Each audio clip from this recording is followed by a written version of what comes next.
invited all my friends. You're embarrassing me. I hate you. Every summer, we went to this bungalow colony in New Jersey.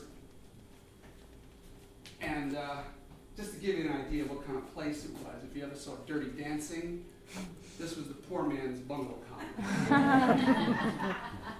So we were the guys in the shacks, and the performers, they lived in the woods. My dad loved to sing. Every chance he got, he sang. Bar mitzvahs, weddings. My bar mitzvah, my wedding. He would just had my second wedding. By that time, he was really sick, and he was hunched over in a wheelchair. But if you got really close, you could hear him singing. Had a great voice. He could have been one of the next crooners. That's how good he was. But he never told us what it meant to him. How he felt when he sang. A production of South Pacific came to our neighborhood. So my mom told him, why don't you go down? Maybe you'll get something. I think it was just her way to get him out of the house. But he went down, and he got something. He got the lead. He played Emile DeBeck in this amazing production of South Pacific. Opening night came, and they made me and my mom and my sister ushers. Now, I didn't know what an usher was until they handed me the flashlight. And I realized, oh, that's the guy who throws people out of the theaters when they're doing weird shit. So, we were kids. I grew up in the Lower East Side. We were in this theater, and we were watching these old movies of Batman. And these were black and whites. I don't know where you can find them anymore. But we were sitting in the theater, and there was a guy 2 seats away doing some really weird shit. I didn't see a flashlight. Maybe he was the usher. I don't know. My dad came out and sang Some Enchanted Evening. Our mouths dropped. Me and my sister were like, that's our dad? Who knew? A great amount of respect and admiration grew from my dad between me and my sister. My father had some clients. He sold insurance, and he had some clients in the music business.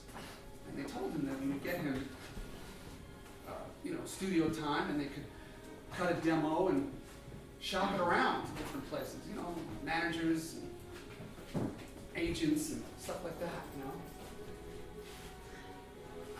Well, at that time, he was one of those guys that were really afraid to be taken away from his family. So he turned it down.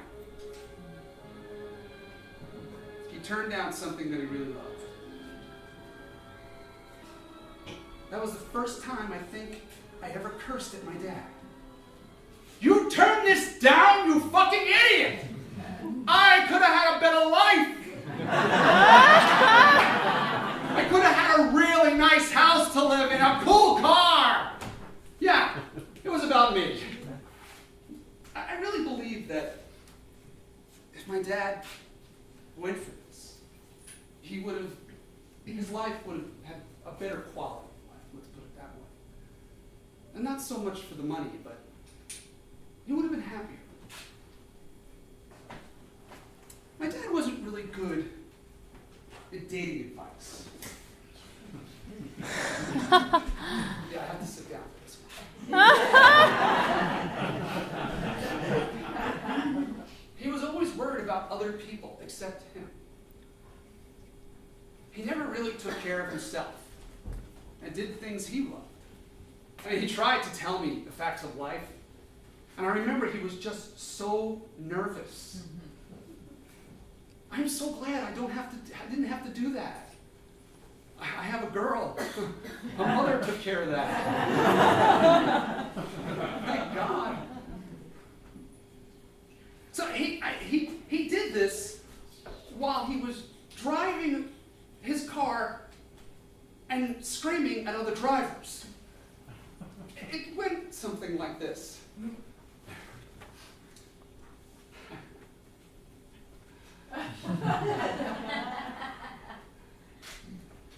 Hey, Craig.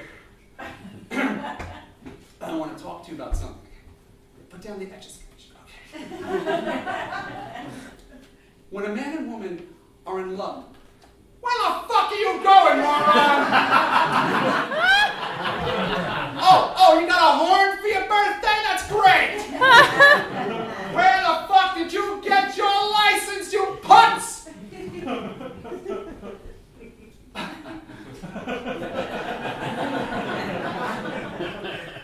And that's how babies are born, okay?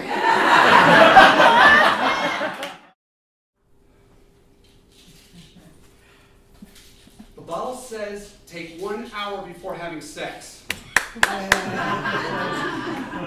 So I took it. I wanted to impress her. Just sit down and listen. Okay, we were in the car and she was driving. We hit the most unbelievable traffic jam I've ever seen. I start to sweat. And in my head, I'm screaming, "Drive, woman, drive!" And then it started to get bigger. You know that movie we saw, Alien? When that monster came out of that guy's chest? Yeah, like that. And no, I didn't take it out. Well, not yet. So I started to sweat. And I was shaking like a leaf, you know. I mean, what if I lost this amazing erection? She saw how much in trouble I was, you know. And she reached over, put the car in park. Well, we weren't moving. And she reached down and performed the most unbelievable oral sex ever. I thought I saw God. But it was a truck driver above us looking down from the sunroof.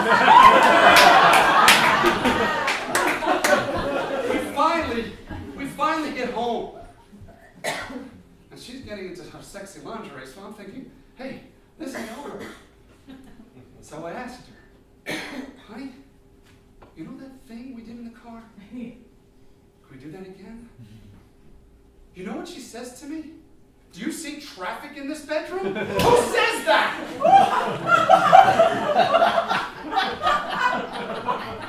I thought it meant we could. Or it meant it couldn't. But it really meant we could. And we did. We did that, and a whole lot more. So you see, son, that's why your mom and I named you Traffic.